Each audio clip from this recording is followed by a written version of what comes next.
Lucy's eyes kept moving to the wall clock in her office as the time approached the closing hour. She was going to face Tom again.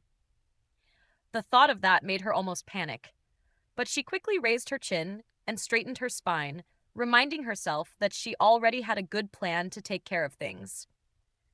There was nothing to be anxious or nervous about. The worst he could do was flirt with her and talk dirty, and she was just going to act unaffected by it. That was how bullies behaved. Once they see that you are affected by their words, they keep on bullying you. But when you act like you don't care, they move on to someone else. She would try not to let his words get to her anymore, and then, once they finally get down to sex, he would get over her and move his attention to someone else. With that thought in mind, once it was time to leave, she stood up confidently and headed for the parking lot.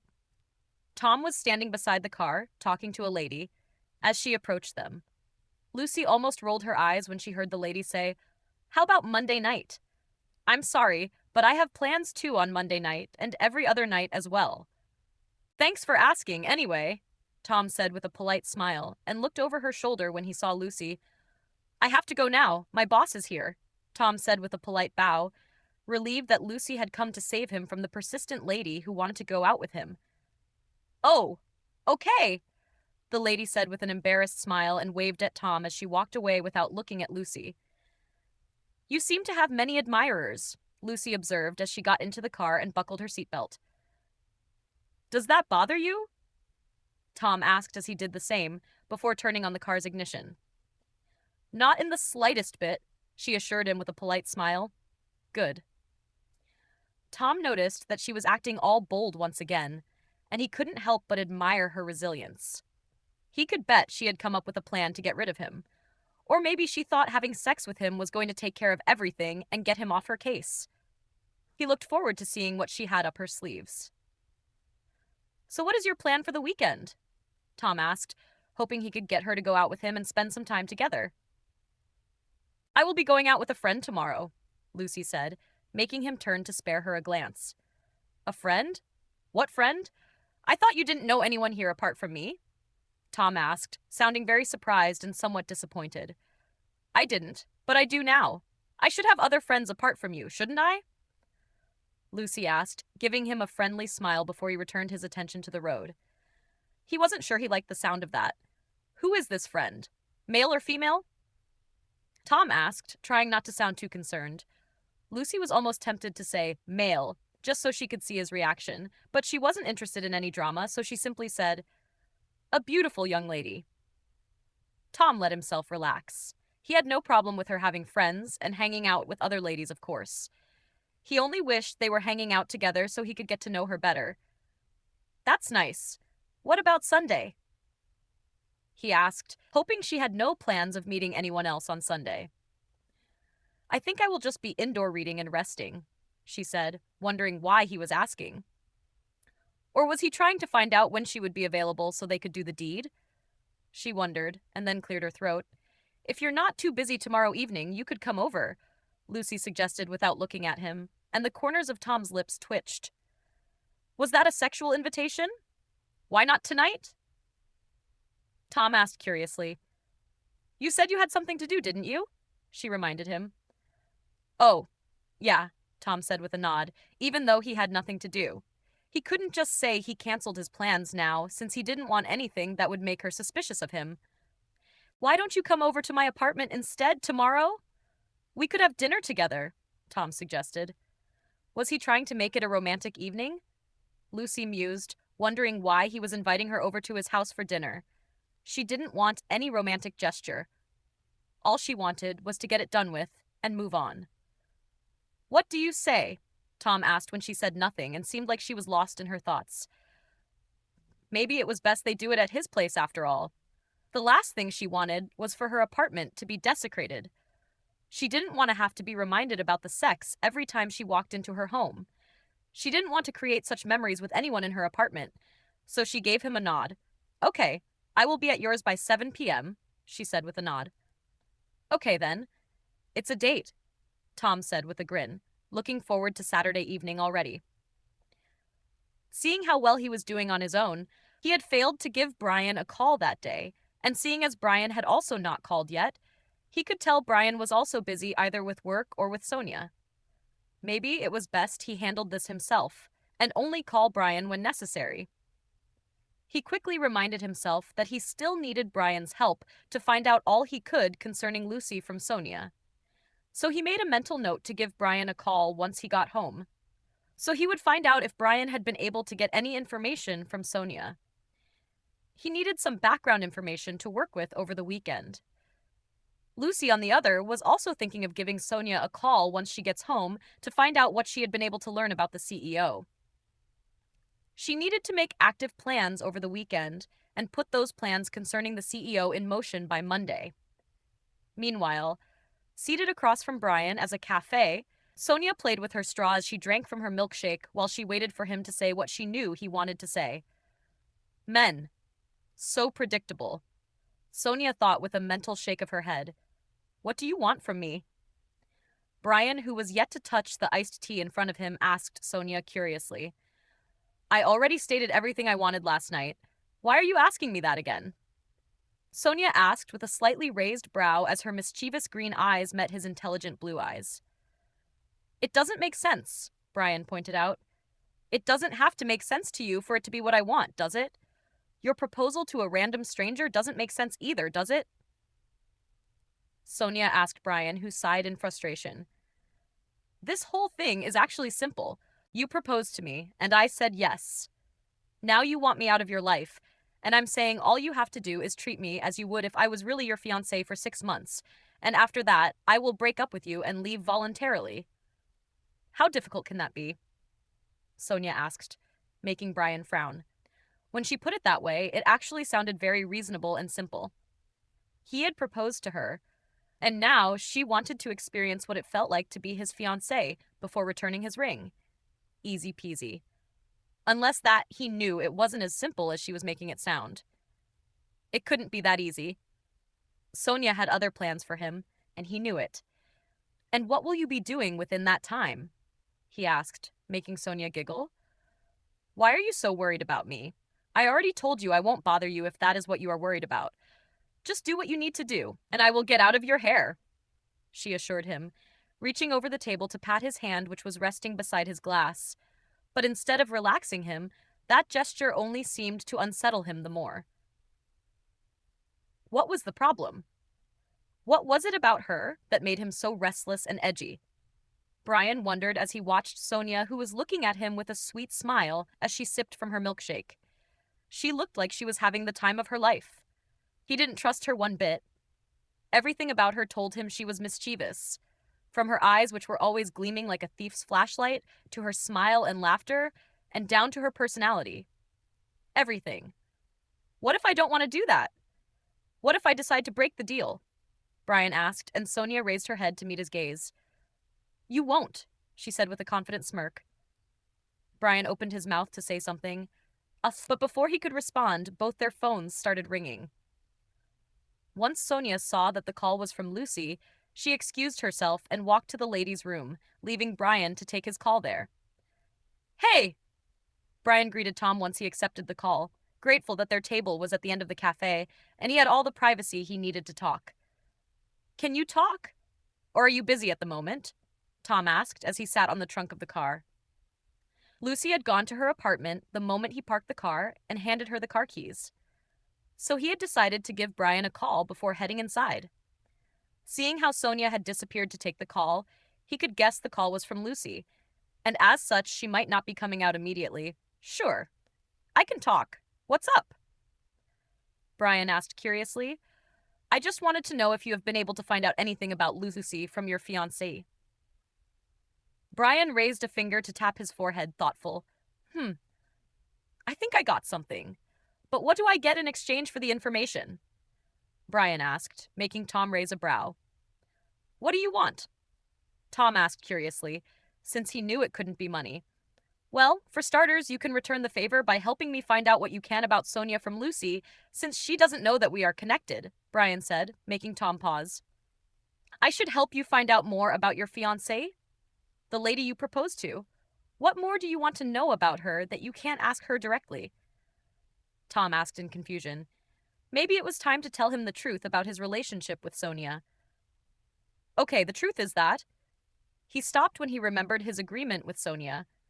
He wasn't supposed to tell anyone else. He had told Matt, and she had told Lucy. He shouldn't tell anyone else about it, as Sonia had assured him that Lucy wasn't going to tell anyone the truth about their engagement. That meant their secret was safe.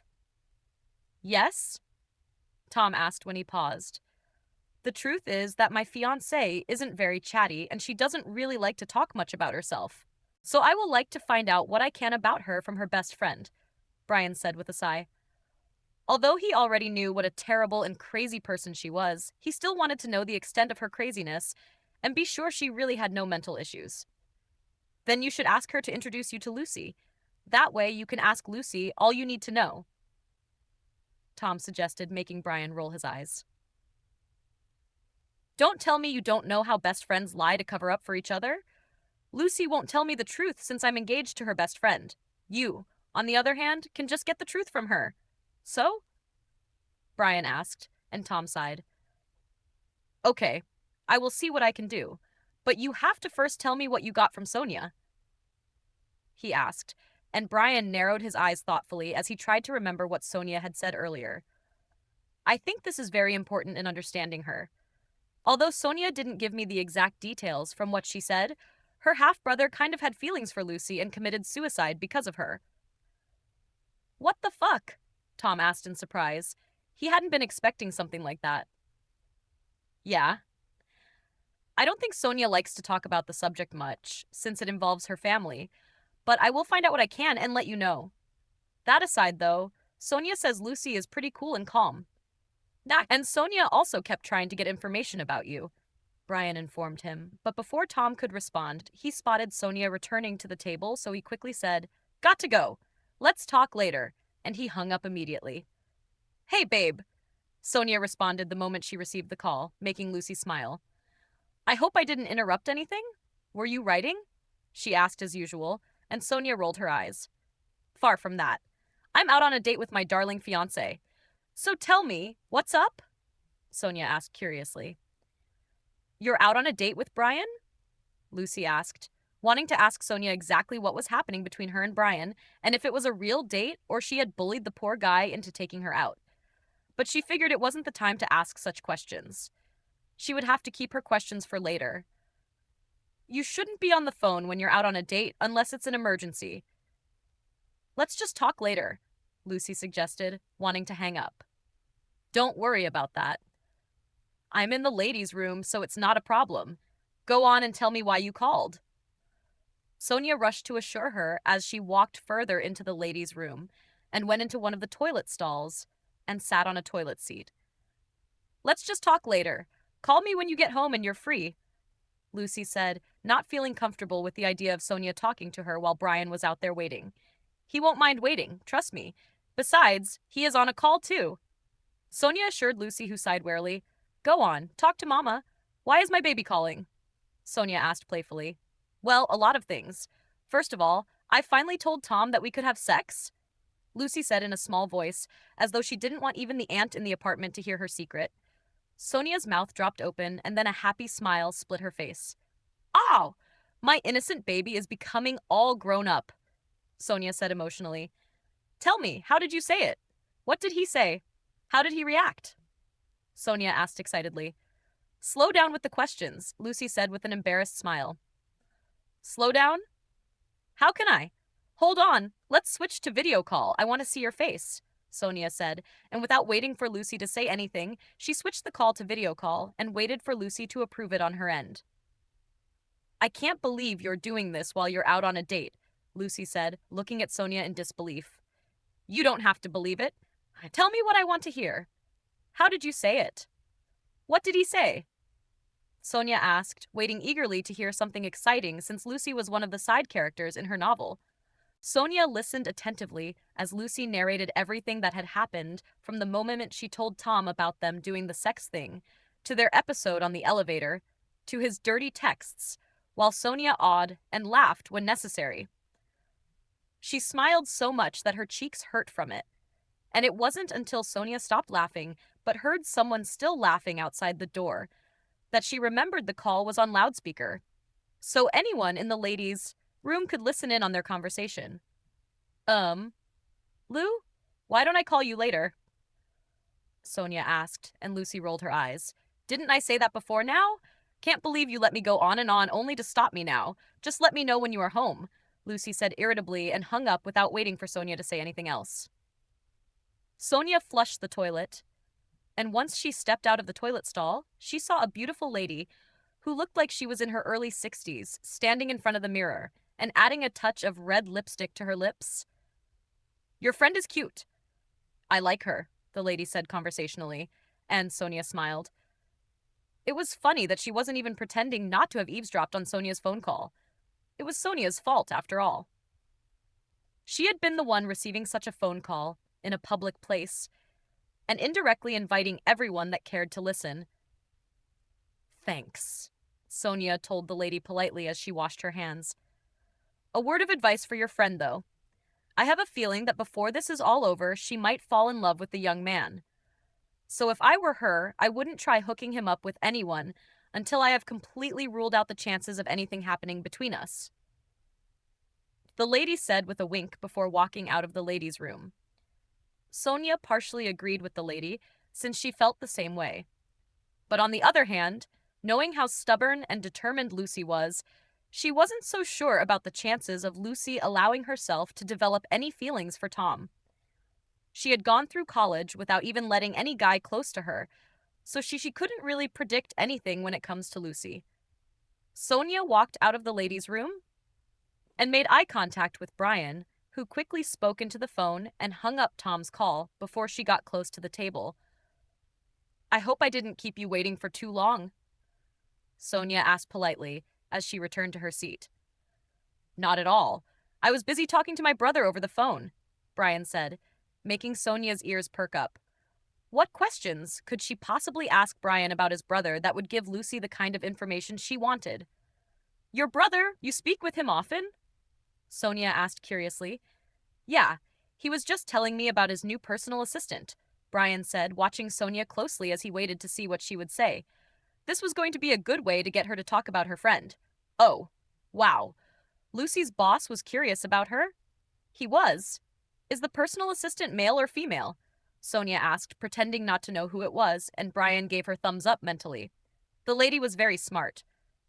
He had to give her that. Female, Brian said, not wanting to give her too much information so she would remain curious and ask questions. He glanced at his wristwatch. The time was past 6 p.m. already. Would you like to hang out at an amusement park? Maybe you and Mia could go shopping tomorrow, Brian suggested. Although he still wanted to talk about their deal, he knew it was pointless. Sonia was a wicked witch, and she was still going to do whatever she liked. He was going to stick to his original plan. Treat her nicely and focus on his job. Soon the six months would be over. Let's go home. I'm exhausted already. Maybe we can go to the amusement park tomorrow?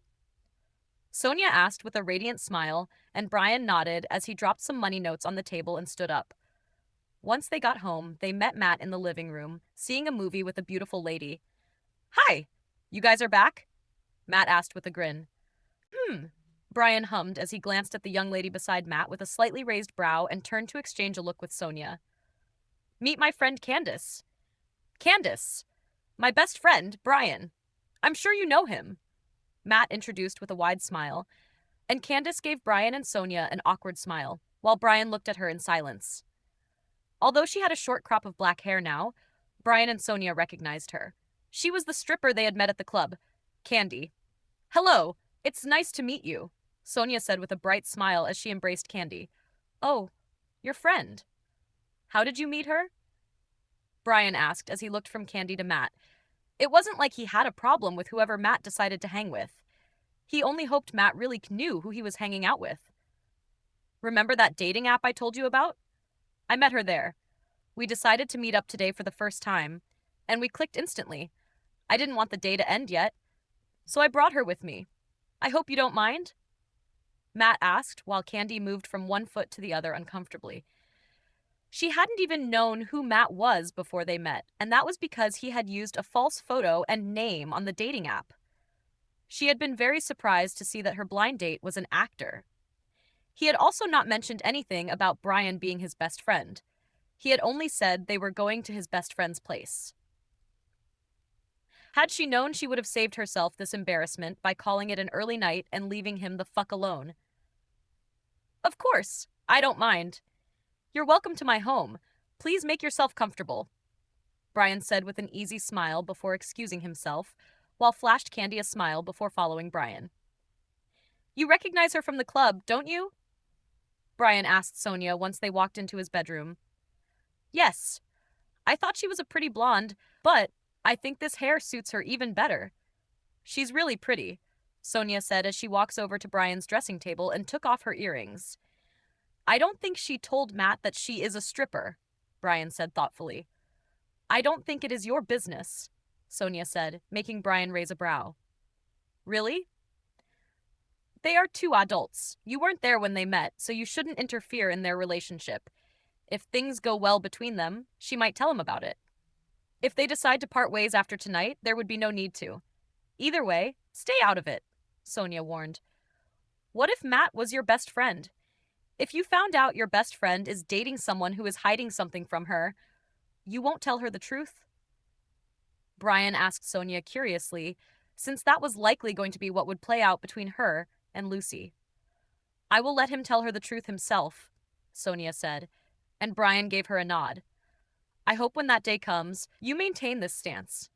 As for me, I'm not like you, and I'm going to tell Matt the truth, Brian said, and headed for the door. You shouldn't do that, Sonia said, rushing to the door to stop him. Maybe she was being selfish, but the storyteller in her wanted to watch things play out between Matt and Candace.